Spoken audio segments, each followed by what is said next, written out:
I don't know exactly when it started. At first, it was one of those things you barely notice. You come home from work, tired, hungry, not really paying attention, and you see a car in your driveway. You assume it's temporary. Maybe someone's dropping something off. Maybe a guest. Maybe you're early and they'll be gone in a minute. Before going to forward in the story, please subscribe my channel and share this video, and write your country name and comment where you're watching this video. That's what I thought the first time. I pulled up behind the car and sat there for a second, engine still running. The house next door had music playing, nothing loud, just enough to tell me someone was home. I figured whoever owned the car would come out any second, wave apologetically, and move it. They didn't. After a couple minutes, I gave a quick tap on the horn. Not aggressive, just enough to say, "Hey, I'm here." A minute later, my neighbor came out. He walked like he had all the time in the world. No rush, no urgency, just casual. He raised a hand like we were old friends, even though we'd barely spoken before. "Hey man," he said, like this was totally normal. "Hey," I replied, trying to keep things friendly. This is my driveway." Yeah, he said, already halfway to the car. "Just for a sec." That was the first time I heard it. Just for a sec. He moved his car, I pulled in, and honestly, I didn't think much of it. People make mistakes. Maybe he had guests over and ran out of space. No big deal. Except it kept happening. At first, it was once every couple weeks, then once a week, then multiple times a week. And every single time, it was the same thing. I'd come home, his car would be in my driveway, and he'd say, "Just for a sec." At some point, it stopped feeling like a coincidence and started feeling like a habit, and that's when it started to bother me. See, I'm not the kind of person who looks for conflict. I like things simple. You stay in your space, I stay in mine, and we're good. I don't want drama with neighbors. That stuff never ends well. So I tried to handle it the easy way. One evening, I caught him before he went inside. "Hey," I said, keeping my tone calm, "can you not park in my driveway anymore?" He looked at me like I'd asked him something weird. "It's just for a sec," he said again, like that explained everything. "I get that," I said, nodding, "but it happens a lot. I come home and can't park. It's kind of a hassle." He shrugged. That shrug. I mean, it's not like I'm there all day. I move it when you get here. That was the moment I realized something. To him, this wasn't a problem, not even a little. To him, this was convenience, and I was the inconvenience. Still, I tried again. "I just don't want my driveway blocked, that's all." Yeah, he said, already turning away. "I got you." He didn't. If anything, it got worse. Now it wasn't just evenings. Sometimes I'd leave in the morning, come back midday, and there it was again. Same car, same spot, like it belonged there.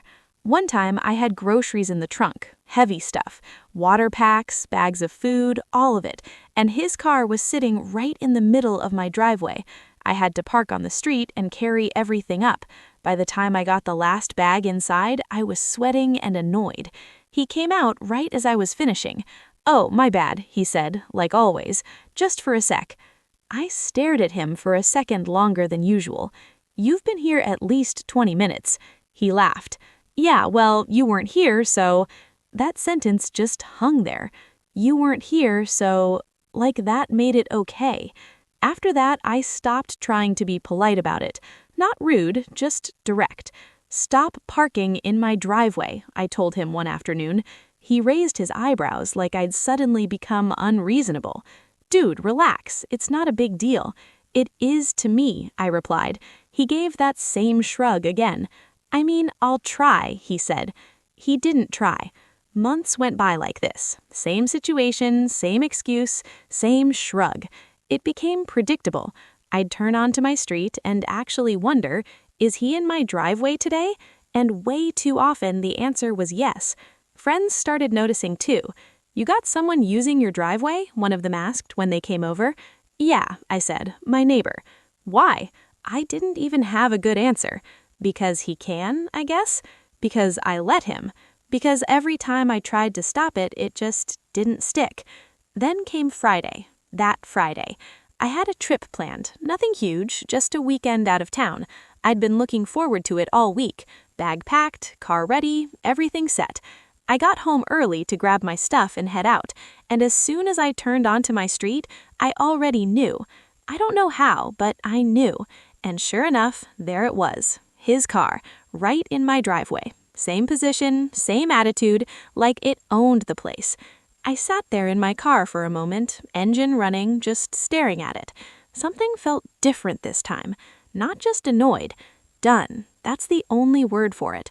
Done asking, done explaining, and done hearing just for a sec like it meant anything.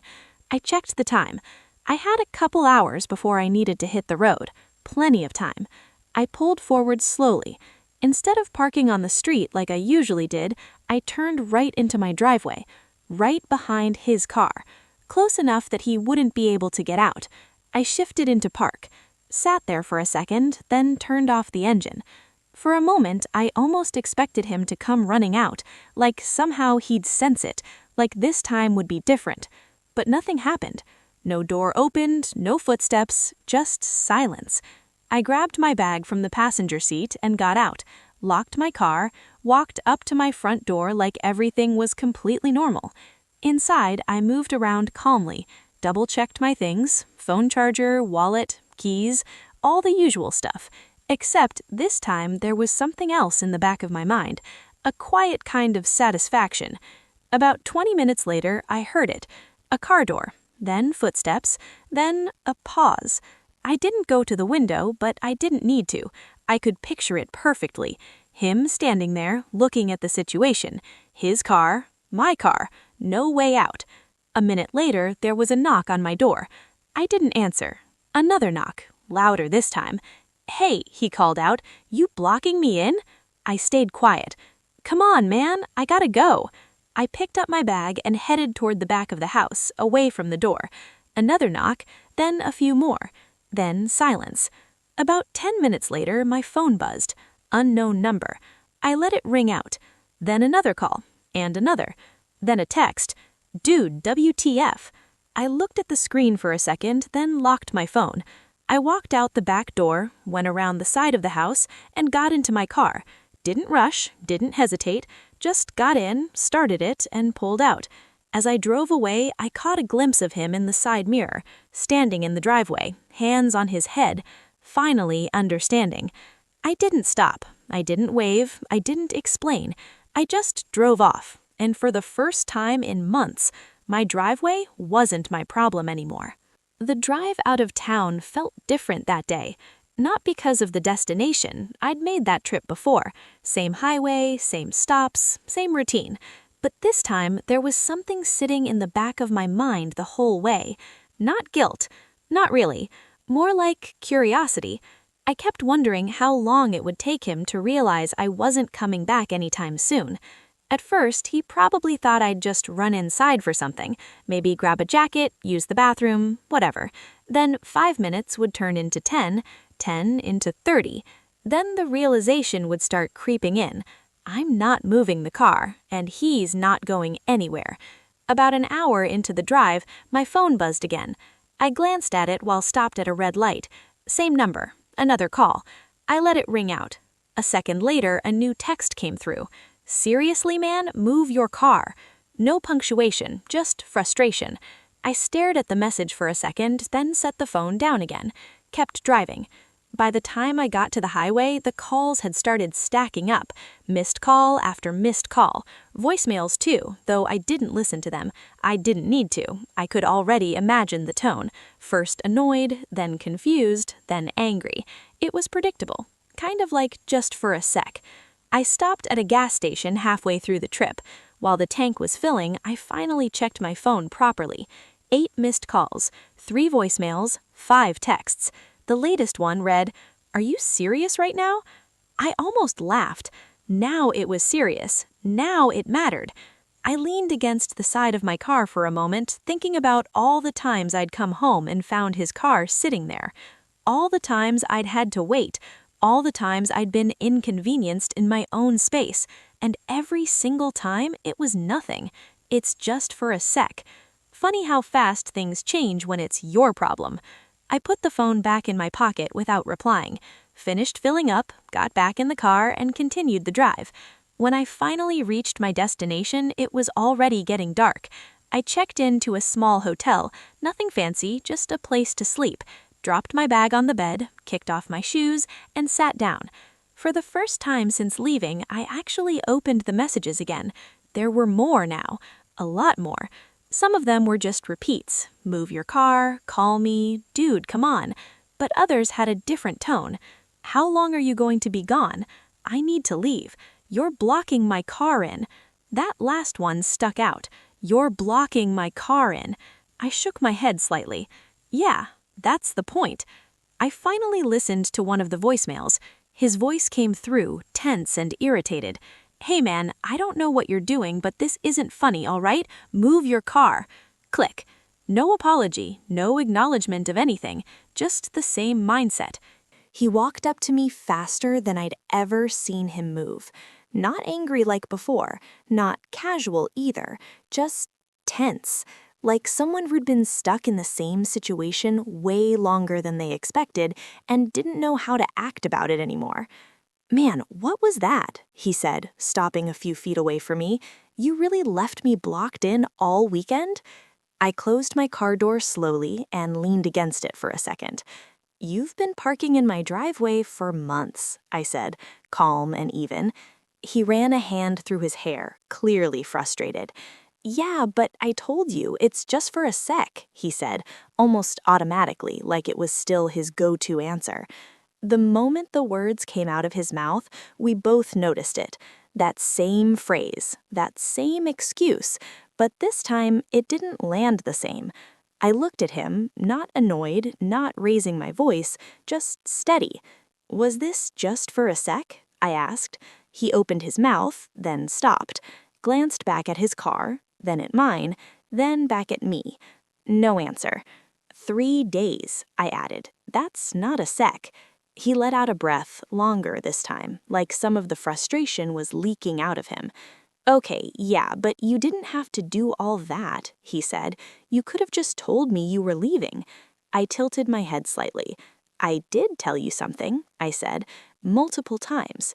He frowned a little. What? Not to park in my driveway. That hit. You could actually see it register this time. Not fully, not completely, but enough. Still, he wasn't ready to let go of his side. Yeah, but I wasn't trying to mess with you, he said. It's just convenient sometimes, you know? Convenient. That word again, just in a different form. For you, I said. He hesitated. Yeah, I mean, he started, then trailed off, because there wasn't really a way to finish that sentence without proving my point. I pushed off the car and stood up straight. I come home and I can't park in my own driveway. I've had to wait, park on the street, carry stuff in, and every time it's just for a sec. He looked down for a second, then back up. I didn't think it was that big of a deal, he said. I know, I replied. That was the problem. There was a short silence between us. Not awkward, just real. For the first time since this whole thing started, we weren't brushing past it. We were actually standing in it. He looked over at his car again, then back at me. I had stuff to do this weekend. I couldn't go anywhere. I nodded once. Yeah, I said. I figured. Another pause. Then he let out a small, tired laugh. All right, I get it, he said, quieter now.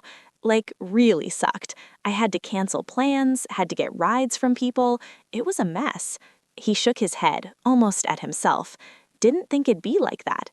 I crossed my arms lightly. Didn't think it'd matter, I said. That was the moment, the exact moment things shifted. You could see it in his face, that slight change where frustration turns into understanding. Not full agreement, not full acceptance, but enough to realize, oh, this is what it felt like. Yeah, he said quietly. Didn't think it matter. We stood there for another few seconds. The tension was still there, but it wasn't sharp anymore. It had softened into something else, something closer to awareness. So what now? He asked. Simple question, but it carried a lot with it. I looked at him for a moment before answering. "Now," I said, "you don't park in my driveway anymore." No attitude, no threat, just clear. He nodded almost immediately this time. "Yeah, no, I won't." I watched him for a second, trying to read if this was real or just temporary. It felt different, not like before. No shrug, no brushing it off. "I mean it," he added. "I didn't realize it was messing things up like that." I gave a small nod. "All right." Another short pause. Then he gestured toward the driveway. "Can you move your car now, please?" There it was again. "Please." I let a second pass, then nodded. "Yeah." I walked over to my car, unlocked it, and got in. Started the engine, slowly backed out of the driveway, and pulled onto the street. As soon as there was space, he moved quickly, almost too quickly, jumping into his car and pulling out like he'd been waiting for that moment for days, which technically he had. He parked on the street this time, not in my driveway, not even close. I watched in the mirror as he stepped out again. He didn't come back over right away, just stood there for a second, looking at the space where his car used to be. Then he closed his door and finally walked over. "Hey," he said, a bit more relaxed now. "Yeah?" "Sorry," he said.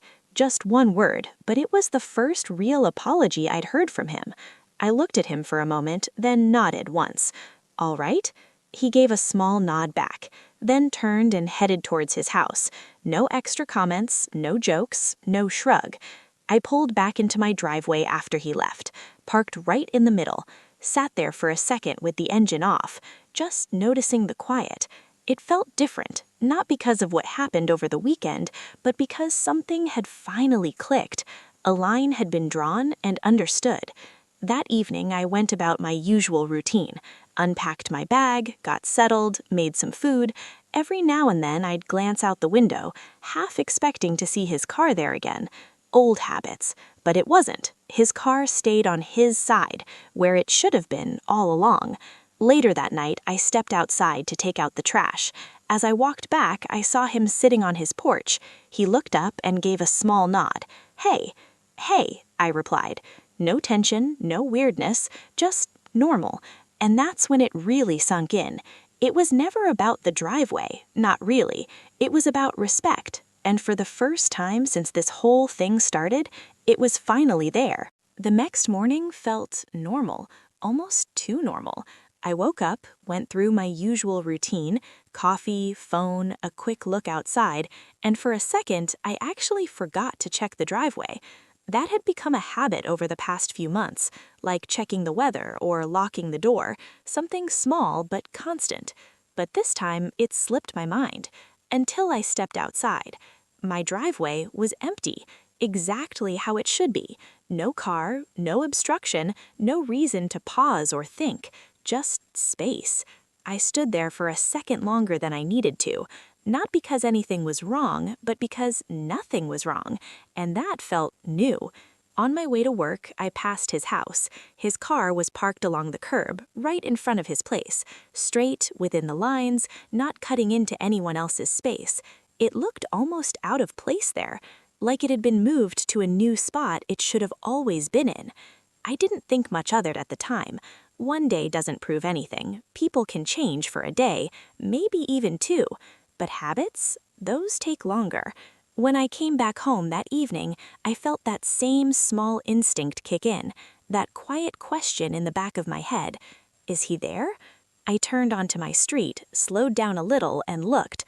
Nothing. Driveway clear. Again.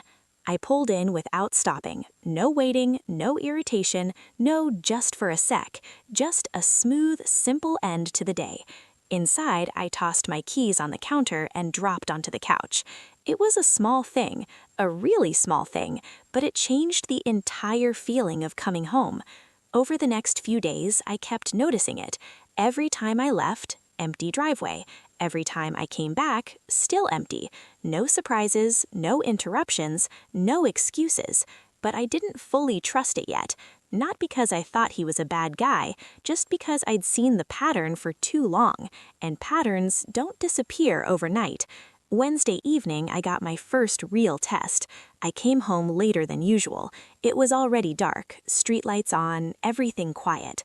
As I turned onto my street, I saw something that made me slow down. His driveway was full. 2 cars, probably guests. For a split second, I felt that old frustration rise up again, that automatic reaction. Here we go. But then I looked at my driveway. Clear, completely clear. I let out a small breath I didn't even realize I was holding. Pulled in, parked, done. As I stepped out of the car, I heard voices from next door. Laughter, conversation, a couple of people standing near his porch. He was there too. He saw me. There was a brief moment where our eyes met, and I could tell he knew exactly what I had just thought, exactly what I had expected. He gave a small nod. Not big, not dramatic, just acknowledgement. I nodded back and went inside. No words needed. That night, I realized something that it wasn't just that he stopped parking there. It was that he was aware of it now, actively, consciously. Before, it didn't even register as a problem. Now, it was something he paid attention to, and that made all the difference. Thursday came and went, same routine, same result. Friday, I had a friend coming over. As he pulled up, he slowed down and looked at the driveway, then looked at me. "Hey," he said, "your neighbor stopped using your spot?" I smiled a little. "Yeah," I said, "looks like it."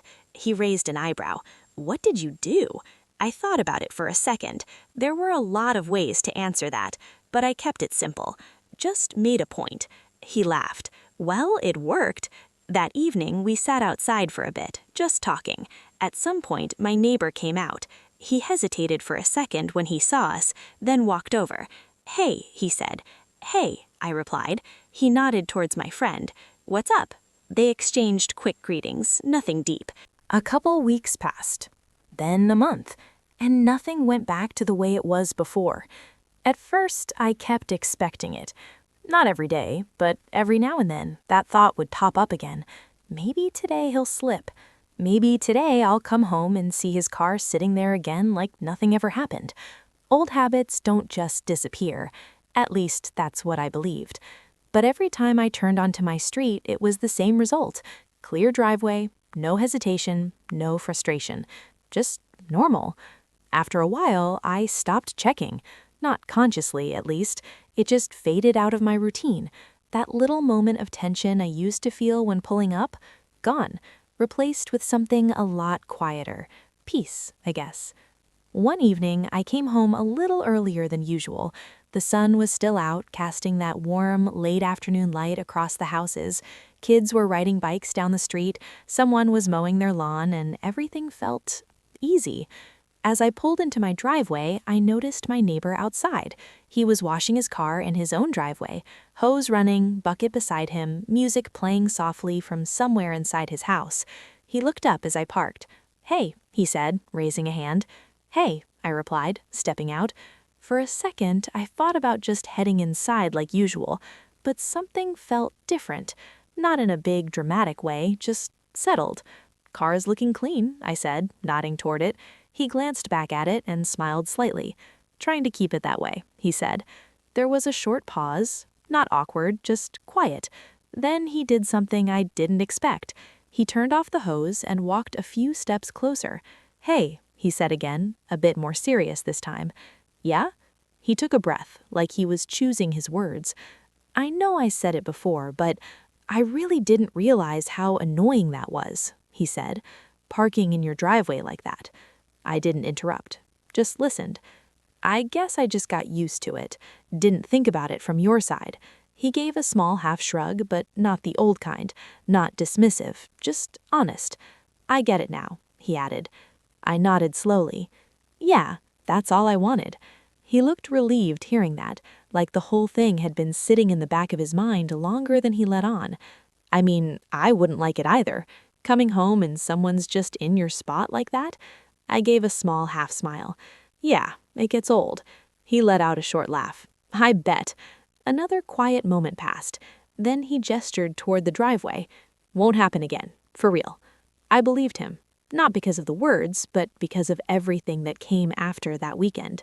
"All right," I said. He nodded once, then stepped back toward his car. "Have a good one," added. "You too." I headed inside, closing the door behind me. That night, as I sat on the couch, I found myself thinking about the whole situation again. Not in an annoyed way, more like looking back. It was such a small thing, really. A driveway, a parking spot, a few minutes here and there, but it added up. That's the part people don't always see. It's never just the one time. It's the repeat, the pattern, the way something small keeps happening until it doesn't feel small anymore. And the other part is how easy it is to ignore something when it doesn't affect you, when it's someone else dealing with the inconvenience. For months, it was easy for him, because it wasn't his problem, until it was. That weekend didn't change everything overnight. It didn't magically fix things, but it did something important. It made the situation real for him. Not something he could shrug off, not something he could laugh about, something he had to actually deal with. And once he felt it, he understood it. That's the part that stuck with me. Not the frustration, not the calls or the texts, not even the moment I blocked him in. It was that shift, that moment where things finally clicked. A few days later, I was talking to a coworker during lunch. We somehow got onto the topic of neighbors, good ones, bad ones, weird ones. "You ever had issues with yours?" he asked. I thought about it for a second, then shrugged slightly. Had one thing, but it's handled. What happened? I smiled a little. Just had to make a point. He laughed. That usually works. Yeah, if they're willing to get it. That was the key part. Not everyone does, but in this case, he did. That evening, I came home like always, turned onto my street, pulled into my driveway. No car waiting, no problem to solve, no second thought, just my space, the way it was supposed to be. And as simple as it sounds, that was enough.